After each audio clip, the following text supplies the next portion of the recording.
Snaps for losers, man. I don't get involved in that stuff, but Angel Rashad Milligan rolling out. That's a good question.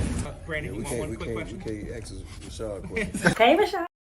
Good morning, everybody. It's the morning of December 29th as I've gone live, and it's 8:40 Eastern Time, 5:40 West Coast Time, all of those things. And you might be asking, why am I recording that thing is on the ground. It's an air freshener.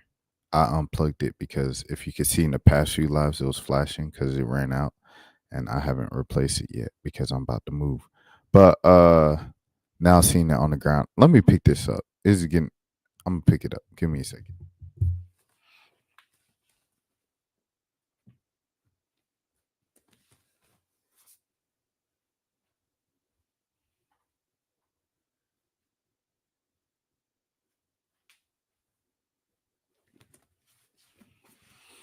All right, cool beans. Now I can focus. But yeah, man. Why are you recording? Why are you going live so early today? It's like the only time of day that I actually have right now because we got service coming up in the morning, and then I have to work NFL for one of the last regular season weeks. Anyways, the reason why you guys are here, before I get into that though, I do want to say this. Some respect has to be thrown on DDG's name, bro. This man has another hit on the way. Terrell, was good, my brother. He has another hit right now with Pink Dress with Max, my boy. Manny Supreme has already played it on the radio here in Atlanta, and he has multiple plaques and everything like that from prior hits, Billboard hits, all of those things. And it's just like, what I'm saying? Like, when is he going to get that respect? Everybody's always making fun of him. And on the creator side, he's inspired some of the biggest creators in on earth this generation. And then on the music side, he's done this thing as well. He's held it down. So salute to DDG. Anyways, the reason why you're here, Jeff Teague's podcast, the Club 520 podcast. Club 520 is a podcast that I do, I check into on occasion and stuff like that. It's really entertaining. It's really funny. B-Hen is like unhinged. That's pretty much like the gist of the podcast. He goes viral for the things he remembers with basketball and being in the NBA and stuff like that and coaching the high school kids. That's what his main humor is. He plays it pretty safe when it gets tricky to like controversial topics. So does the host, the DJ as well. He keeps it pretty political and down the middle and stuff like that. B-Hen is the one that's unhinged, that does not hold back, no filter, says offensive stuff and all that. And it's been like that from the jump. And once they first started going viral, every time they said something that might have been controversial, they always said, what did they say? They always said like, okay, let's not get canceled. We want to work with the NBA. We want to keep these partnerships good. We want to be good with our sponsors. They said something about sports gambling and how it's ruined the game. And then they said, shout out DraftKings, because DraftKings was one of their sponsors on the show. They've always been conscious of what's going on. So with that being said, when you bring on somebody like a Charleston White, you know what that comes with. When you bring on someone like a Dr. Umar Ifantude Johnson, the Prince of Pan-Africanism, my brother, things of that sort, friend of the channel, okay, he has a history of saying problematic things to go viral to build the following that he has, right? So if you say something that is out of pocket on the show, the good news about the Charleston White episode was that it was taped. It was taped. So if you look back at it, if the producers, the editors look back at it, and you want to say, man, do we really want this? The Jeff Teague Club 520 podcast has had plenty of viral moments this year, 2024. They had plenty of viral moments this year. They did not need that clip of Charleston White and B-Hen going back and forth, degrading women, putting women in a bad light, speaking on women any type of way, making jokes at the expense of women and the game of women's basketball. They didn't need that. The Jeff Teague podcast talks about women's basketball a lot. They talk about Juju. They give big ups to Juju. They talk about the USC, the UConn game. They talk about the big games. They shouted out Keone McMillan a couple episodes ago. Everything like that. They are genuine fans. Jeff Teague and the DJ. They're genuine fans of the game. And B Hen has started to give the game its credit. You even hear it in that clip where he's trying to, oh, the game is better. C-Dub, you gotta give it a try. You gotta give it a try. So they are all watching the game, right? Like that is, it is what it is, right? But you don't need those 5, 6, 7 minutes in an attempt to get a viral clip. Charleston White is gonna go viral just by being there. Charleston White is gonna go viral just by saying something about someone he always says something about. You didn't need Charleston White to go up there on a basketball player's podcast to crap on one section of the sport of basketball to, you know what I'm saying, to go viral and make jokes at the expense of women with, deep-rooted misogyny and things of that sort. Here we go, Terrell. Terrell said they did Angel Dirty on that show. For those of you who didn't see the clip, so Charleston White was pretty much just like, he agrees with Shaq and Angel Reese and the girls should be playing in their booty shorts / panties to get more viewers, because the viewership will go up in the WBA if they do so. Like I said with the Shaq one, it was disgusting. It's just dumb, bro, because there's literally a lingerie like basketball league. Like there's, you seen the league in Atlanta at the court. It looked like the Core 4 court, Paul Millsap court, where the girls were playing in body paint. And they were literally had like BBLs, like shaped like, you know what I'm saying, whatever. And they were playing like basketball and stuff like that. It wasn't an entertaining looking game and people was in the gym. But if you put that on TV, ain't nobody gonna watch that. Look, right now, how many of y'all watch the Lingerie Football League? How many of y'all football fans watch the Lingerie Football League? Nobody watches the Lingerie Football League, bro. Surprise, surprise. Spoiler alert. Nobody watches the Lingerie Football League, bro. And I'm sorry, I'm not trying to just tear down one league, because I know how that can come off. It can come off. I'm tearing down one league to this and that. People watch ball to watch ball. If you don't like basketball, you don't like basketball. If you don't like women's basketball, here's the thing. You might not like basketball, period. It's like the thing with Kevin Durant was saying, and a lot of people are saying in general. A lot of the complaints that are coming from the NBA with the ratings being down and the way that the narratives are being spun and the way that NBA Twitter is and everything like that, is that none of the focus on NBA Twitter is on actual basketball. It's on everything around there, except for basketball. It's on the narratives of where's Kevin Durant going to go? Where's so-and-so going to go? But it's all focused on the offseason, free agency, potential trades with big names and jokes around, players and stuff like that. It's more about who can we put the Shaq Celtics meme on to say they're washed, the Tracy McGrady Hawks meme on to say they're past their prime. Who can we make fun of as opposed to the actual game? You know what I'm saying? When Lou Will was playing, the jokes about Lou Will and the lemon pepper wings, the jokes about LaMelo not really caring and stuff like that. The Charlotte Hornets being all about clout and stuff like that. Same thing with the Houston Rockets. That's what NBA Twitter has become, because the focus isn't on basketball, and a lot of the people that follow the NBA and are on NBA Twitter don't care about the game of basketball. They care about the drama and everything like that. So it's the same thing with this, bro. It's like, why would people think like this? Why would people say something like this? They don't like the game of basketball. It's just it's simple. They don't like the game of basketball. And it's sad. It's sad, but we have to identify things for what they are. And I don't know how the Club 520 podcast even returns to this, because this is something that they can't ignore. The DJ, the main host of the show, he's on Twitter. He's on Twitter a lot. So I know he's seeing all of this. He's going to report back. There's no way you can bounce back from this. Honestly, bro. There's no way you can bounce back from this. Now, I don't think cancel culture or being canceled exists. I don't think that's a real thing. I think that's a false internet narrative. So after all of this outrage, they can come back and say, "Oh, we got you didn't get canceled, bro." Like, cancel doesn't exist.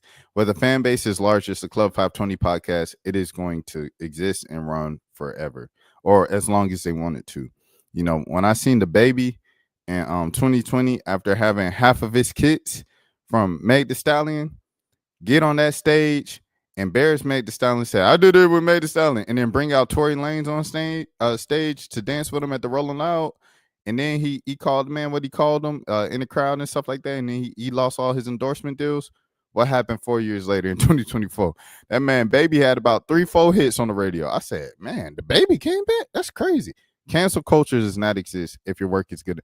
If the Jeff Teague podcast tells 5 jokes that go viral on the next episode, half the people gonna love the Jeff Teague podcast, and the other half that say, I ain't forget what y'all did, they're gonna continue to forget what they did. This is just how it goes, bro. Joe Budden. Joe Budden was a podcast. I thought it was done after the whole Rory and Maul situation. Oh, you ain't being real with your friends. You ain't showing them the books. You ain't showing how much money y'all making. When everything comes down to those 3 guests, those 3 co-hosts and Parks, everything is between those 4. And then Ian has his cut and stuff like that. But that's it. And it's like, you won't even show us how much money we're making. We're going on the road. We're doing this. We got a raise, but we still don't know how much money the show is making. You won't show it. And we're your friends. And Joe Budden said, no, I won't show you. And you can get off and you're fired and never come back. And you're never welcome to come back on the show again. When he did that, I said, oh, Joe Budden podcast is raps. What that Joker did, that Joker went and got a whole new cast. And the Joe Budden podcast is arguably probably more popular than it's ever been before. Cancel culture does not exist. However, I do think you have to call out these people for this type of behavior. You have to hold them accountable. This is the community. It's the same community. It's the basketball community, bro. It's the hoop community. So when people say stuff like this, we all supposed to be on the same team, bro. It ain't even supposed to be this ain't no outsider. The only outsider in this equation is Charleston White.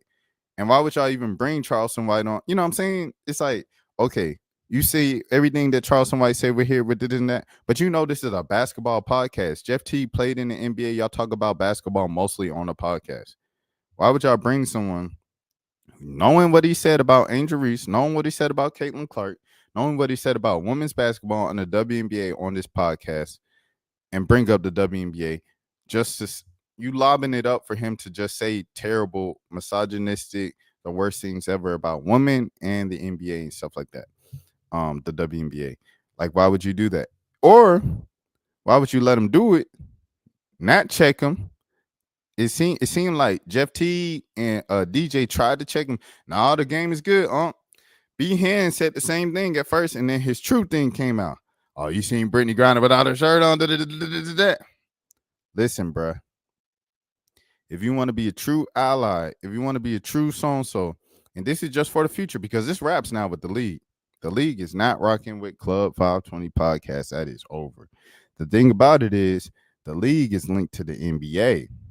So now when you're trying to get in with the NBA, what is the NBA? What is Adam Silver going to do about this? If I'm Adam Silver, I have to stand 10 toes.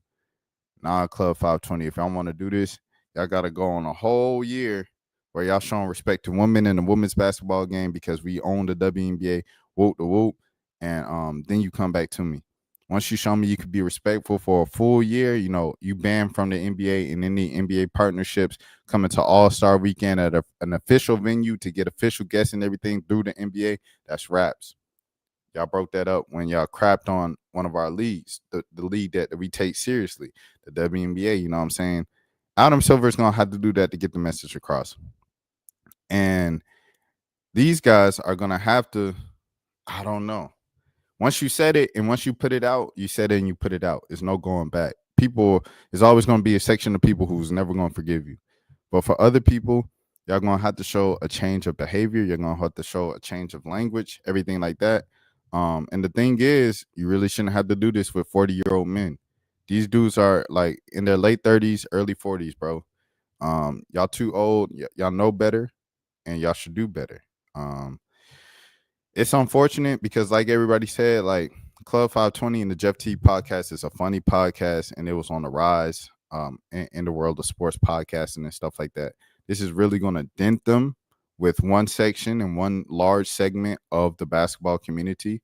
But you know better. You're old enough. When you know better, you do better. And hopefully in the future, y'all could do better. And if it's not even just the Jeff Teague podcast, it's everybody else following along and taking kind of heed of this.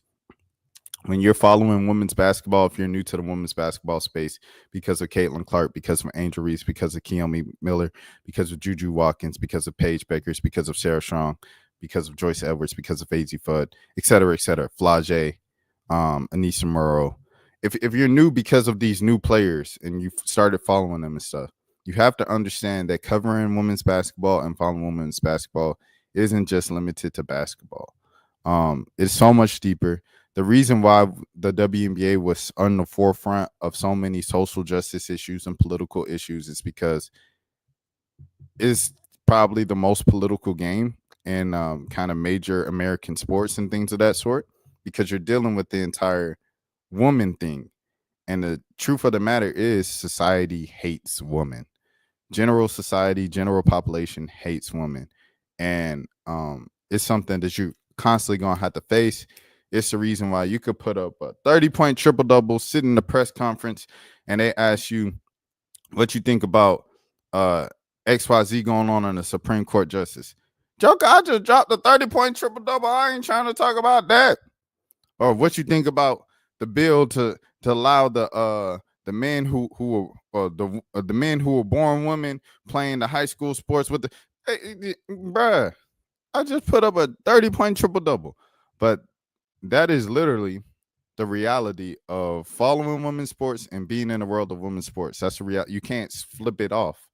You can't separate the two. You know what I'm saying? That's why with the entire Angel Reese, Caitlin Clark thing, people are like, oh, separate it. We want to focus on basketball. That's not the reality of the situation with women. It's a whole nother dynamic that you have to deal with, and you have to handle responsibly as a man covering the game, bro. And it's up to us as the men. You know what I'm saying? Salute to my brother. Hold on. Let me get his name right. Salute to my brother. He's been on the channel before. Y'all know him, my dog. My dog Mark. Shout out Mark, always calling it out. Shout out Nikias calling it out. Shout out to Cameron Hay calling it out, man. Shout out to Chris Williamson, as always, my brother, calling it out. We all need to call it out. You know what I'm saying? Immediately, and shut it down and check it at the door. You know what I'm saying? We have all this energy for when a woman says, I can only date a man who makes 6 figures. Man, you guys will go on so quick on this YouTube here on this camera and talk for 2-3 hours consecutively without taking a breath in between your sentences. But when a man says something about a woman, especially in your hood, the hoop community, basketball, that's us. We love basketball. This is us. These are our sisters. These are our aunts, our nieces, our boot the woots. Y'all want to be quiet and sit back. No, we can't do that. It's up to us to say something and check it at the door every single time, and we have to do that. Because if we don't, man, you ain't got no backbone. You ain't got no backbone. You ain't screw. I don't want to hear you an alpha male. I don't want to hear you tough. I want to hear nothing, because you couldn't check it when somebody was calling out your sisters. You know what I'm saying? It is what it is. You got to respect women, bro. We got to respect women. We got to protect women. It is what it is, bro. And we can't, especially as no black people, be talking down on no black women on no platform for some views to go viral, bro. What is we doing? What part of the game is that?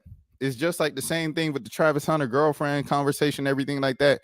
You hopping on the trend to talk about Travis Hunter fiance, or you making a meme or a joke or a skit about Travis Hunter girlfriend because it's trending, it's popular, it's going to get you some clicks, but you're doing it at the expense of a young black, she's half black woman, a young half black woman and a young black man. Stay out them folks' relationship. It ain't got nothing to do with you, bro. You a grown man speaking on some kid's relationship, bro. You know how it was when you was 19, 20, 21, 22 with your girl. You know how it was with your high school sweetheart. So don't be, leave them alone. Leave them be. I'm tired of people acting like they so tough, like they got it together, like they this and that, whoop, whoop. And then they let something like this slide, bro. We can't let it slide, bro. We have to call it out.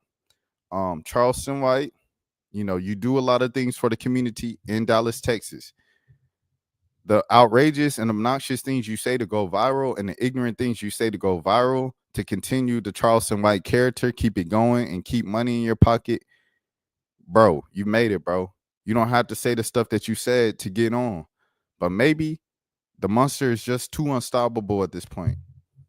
Maybe the monster is too unstoppable at this point, and this is truly who he is. Beyond all the charity work, beyond all the youth work with the kids in Dallas, Texas, and working with the police and working with the law system and everything like that, and showing black kids there's a different way than the streets. Outside of all of that, maybe this is truly who you are at the core of it. And if it is, that's sad, bro. That's really sad. I'm not even gonna hold you, Unc. You know what I'm saying? You want the title Unc, but you moving like an aunt. Wait, hold on. That was misogynistic. Let me check myself. But Charleston White, bro, you have to do better, bro. Or, you know what I'm saying? If you don't want to do better, if you want to be Charleston White for the rest of your life, cool. But if you invite these people, these viral, controversial figures into your space, you have to still be held to a certain level of responsibility. Jeff Teague and the whole Club 520 podcast has talked about for the past couple of weeks how bad they want to work with the NBA, how bad they want to stay tied to the NBA, and how important it is to be within the NBA. Jeff Teague was employed by the Atlanta Hawks. If he's still not, he was employed by the team about a couple years ago as a scout. You know what I'm saying? So you work for the NBA. You've worked for the NBA a long time. It's the reason why this podcast even has the platform it has. And so to work for the league and to want to continue to work with the league and have a good relationship with them and let something like this come out, you know, no edits, no cuts, you know, to keep it raw, unreal, and you know what I'm saying, to get a few laughs because it didn't even go viral. We could look it up right now. Hold on, I'm about to look it up right now, see how much you got. Charleston White. Angel, I'll say Angel Reese. I don't know what to look up. All right. I'm about to look it up, man. Charleston White, Angel Reese. This post got 7 reposts, 35 likes. The original one got 8,000 likes, 2 million views. Y'all done had 2 million views about 3 times in the past week. I'm saying all of this to say y'all didn't need this moment. Charleston White was going to get you views regardless, bro. But to bring him up here to speak bad about y'all game and crap on y'all game. And it's one thing to crap on a game. You can go up and talk about the NBA. Oh, the NBA, this and that. And people going to be like, dang. Media members should really stop talking bad about the NBA. If you're going to cover the NBA, it is what it is, right? But it's another thing when you get him to go up there to talk down on not the entire league, but the game, and then women the whole time. You know what I'm saying? Like, it's just bad, bro. Like, y'all didn't need this moment. Jeff Teague and them go viral all the time, bro. Y'all did not need this moment. But yeah, that's all I had to say. And I think this is once again a lesson to all the men. The overall story of this, because whatever they got going, it is what it is. Hold on, my internet cutting up. Y'all give me a second. But whatever they got going is what they got going. They're not going to change. You know what I'm saying? These are 30-somethings and 40-year-olds, right? What we can change is the new men that's getting involved with the league. If you want to do any content in this league, if you want to follow the league, if you want to be a fan of the league, you really need to wait, hold on. I did not know this. Teague, my brother. Teague, my brother. Please tell me this is false. Please, Teague, my brother. Please tell me this is false, man. Don't, please, Teague, my dog. Jeff Teague, Atlanta Hawks legend Jeff Teague, 2015 NBA All-Star point guard Jeff Teague, 1/5 of the January 2015 Eastern Conference Player of the Month Jeff Teague. Please tell me this ain't real, my brother. Jeff, hold on, let me look. Well, Umar tell? He said, hold on. One thing just hit me. Ain't no way that's true, bro. Teague. No. Wait. Hold on. This woman ain't. Is she? Hold on now. Let me see. I'm sorry, y'all. I'm about to get out of here. But I do want to see this. I do want to see what's going on here. Because you remember, you had to be careful now. When you bring up folks' families, they go crazy. Oh, T, my brother. No. T, when you bring up people's families, that's when you cross the line, everything like that. Oh my goodness. So, geez, Louise. T, no, bruh.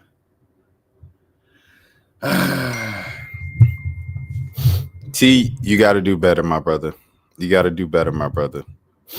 And I say that because, like I said, I really enjoy clips of the 520 podcast. I watch Chappelle on occasion every now and again.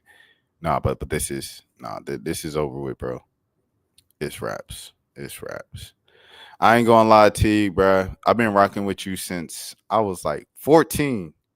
I was 14 years old when you got drafted to the Atlanta Hawks, bro. I've been rocking with you since then. And you know what I'm saying? I ain't gonna lie. This might be the end of that road, my brother. I was trying to give you the benefit of the doubt because I really enjoy Club 520 and everything like that. It's rawness, it's realness and stuff like that. But at some point, you have to draw a line in the sand, brother. And you might have crossed a couple too many boundaries from me. But blessings to y'all. Salute to the DJ Wells. Be him. You still have provided some of the funniest, kind of moments in sports podcasts this year. But with that being said, like this was out of pocket, bro. I'm not even gonna hold you. I hate it had to be y'all. Another one bites the dust. Y'all still do well. Y'all still have a large fan base, everything like that, viewership, listenership, and stuff like that. I hope y'all learned something from this experience. Y'all probably won't, because y'all, are of age and things of that sort. But it's extremely disappointing. I ain't even gonna hold you. It's disappointing. All right, that's just me talking it out for how long? That was about 30 minutes. Y'all take care of yourselves. You have a good Sunday. I might hop back on real quick to do a secret stream of Keon McMiller reaction and stuff like that. Until next time, y'all take care of yourselves. Peace. Be. That's for losers, man. I don't get involved in that stuff, but. And Rashad Milligan rolling out. That's a good question. We can't ask Rashad a question. Hey, Rashad.